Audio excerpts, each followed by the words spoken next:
Hi, my name's Lizzie. I'm a bespoke tailor and I make clothes for women.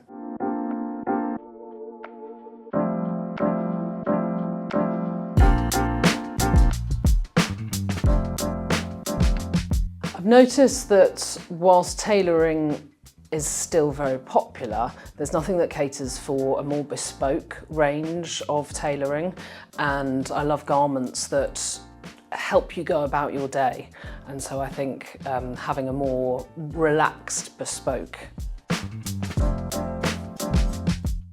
I've seen Flair through the Alt Collective, so I've been to a few of the networking events with Alt Collective, and I think they offer a really lovely network of other women, and it's always been really inspiring to me to attend those.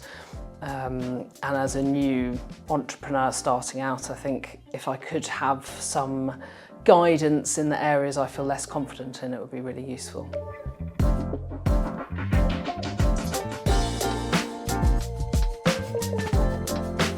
So I have a few ideas, potentially too many ideas, so I think narrowing it down, potentially running some sort of financial forecasting of what would work or how you make it more viable would be really useful.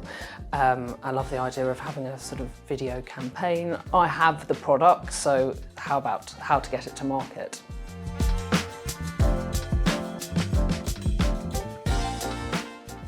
I'd love to think that within the next 5 years I could start to think about having a studio or a shop front to work from. Who is someone that inspires you?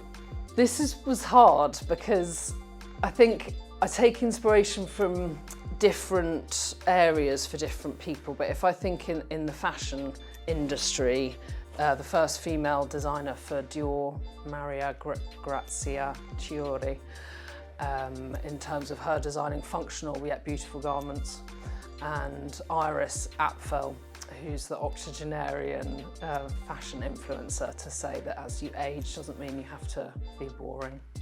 What is the one word you would use to describe your approach to work? Measured. What's your proudest professional moment to date? This is quite a long one, I know, okay.